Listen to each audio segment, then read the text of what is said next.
사무엘상 28장입니다. 지금까지는 사울이 다윗을 죽이려고 뒤쫓아다닌 사실에 대해서 살펴보았죠. 18장에서 27장까지가 그렇습니다. 여기 28장에서는 31장까지 전체를 마무리 짓는 결말 부분으로 다윗의 제3차 도피 기간인 블레셋 망명 시절에서 하나님께 불순종했던 사울과 그의 왕국이 몰락하게 된 길보아 전투가 소개되고 있습니다. 사무엘의 죽음으로 영적 지도력이 공백 상태가 된 이스라엘에 블레셋 군대까지 쳐들어오는 국가적인 위기를 맞게 되자 이미 하나님께로부터 버림받은 사울은 자신이 내쫓으려고 했던 신접한 여자를 찾아가서 대책을 물으려고 했습니다. 이것은 그동안 수없이 드러난 그의 자질 부족과 인격적인 결함 외에 종교적인 타락상을 보여주고 있는데요. 하나님의 뜻을 거스리고 실정과 악정을 거듭해온 사울 왕국의 붕괴가 머지않아 오고 있음을 보여주고 있는 것이죠. 아기스 왕이 다윗에게 참전을 명령한다는 것이 1절에서 2절에 나오는데 고대 근동에서는 은신처를 제공받으면 병력의 의무를 다해야 하는 관례가 있었다고 합니다. 사실상 그동안 아기스 왕이 다윗 일행에게 호의를 베푼 것은 자신이 필요할 때 이용하려는 속셈이 있었기 때문이었죠. 그때 블레셋 사람들은 아벡 즉 에벤에셀 전투 이후 엘라 전투 등에서 패배한 것을 복수하기 위해 다섯 부족들의 연합군을 만들어 대대적인 공격을 하려고 했습니다. 그들은 지금 이스라엘의 정세가 불안정한 데다가 다윗과 같은 가장 용감한 용사가 자신들과 함께 싸울 것이라고 생각하고는 담대한 마음을 가질 수가 있었던 것입니다. 다윗은 자신의 난처한 입장을 왕에게서는 당신의 종이 무슨 일을 행할 수 있는지 알고 계십니까? 라고 애매하게 답변했습니다. 즉 아기스의 종이라면 아기스를 따르고 여호와의 종이면 여호와를 따르겠다는 것입니다. 어려움에 처한 다윗과 사울이 1절에서 7절까지 기록되어져 있습니다.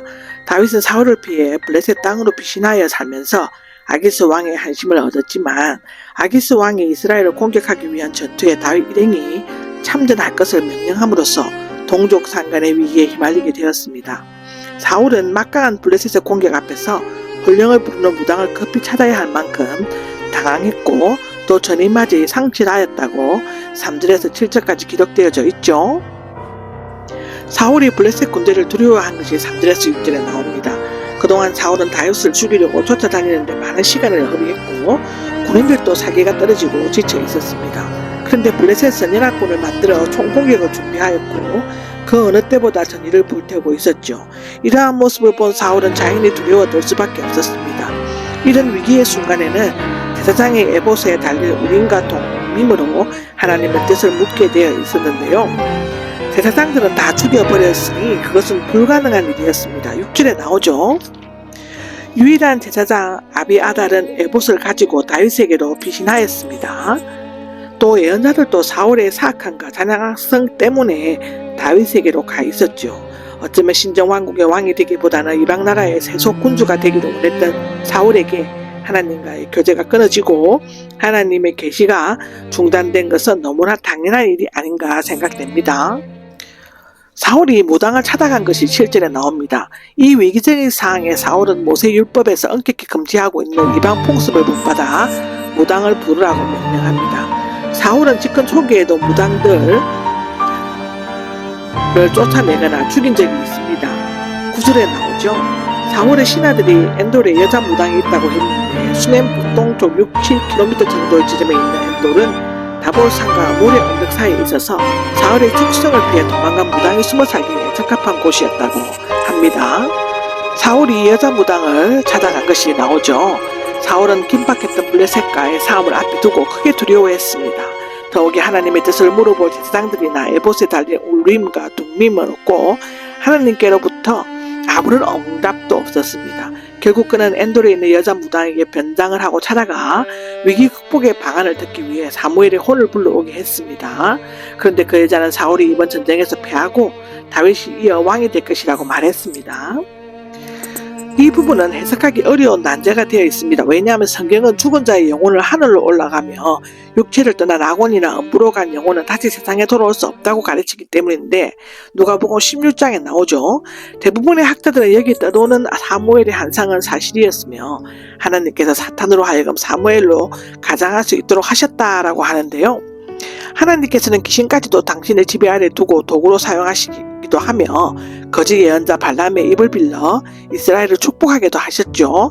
그때 사무엘의 모습으로 나타나 주장하는 이유는 첫째는 사무엘의 모습을 보고 여자 무당의 소리를 질렀고, 둘째는 그 모습이 예언자의 옷을 입은 사무엘이었고, 세 번째는 사무엘인 줄 알고 얼굴을 땅에 대었다고 합니다.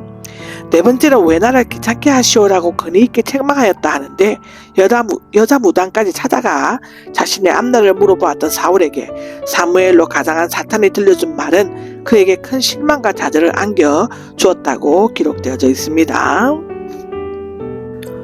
20절에서 25절까지 기록은 낙심하는 사울에 대해서 기록되어져 있죠. 사울이 여자 무당을 찾아간 것은 사무엘의 영을 불러 자신이 어떻게 블레셋의 침략으로부터 벗어날 수 있는지를 알아보기 위한 것입니다. 무엇보다도 사무엘은 자신에게 기름을 부어 왕으로 세워주었고, 누구보다도 이스라엘의 앞날을 염려하는 예언자였으므로 희망적인 답변을 줄 것으로 기대하였죠. 그러나 여자 무당에게서 그가 블레셋에서 패하고 왕위도 넘겨줘야 한다는 말을 듣고는 두렵기도 하고 하루 종일 아무것도 먹지 못해 기운이 없었기 때문에 땅바닥으로 쓰러져 버렸다라고 20절에 기록하고 있습니다. 그는 여자 무당이 준비하여 강건하는 음식을 먹고 그 밤에 떠나갔는데, 하나님께 버림받고 멸망의 길로 걸어가는 사울의 발걸음은 짙게 깔린 어둠만큼 캄캄하고 무거워 보였다고 기록하고 있습니다.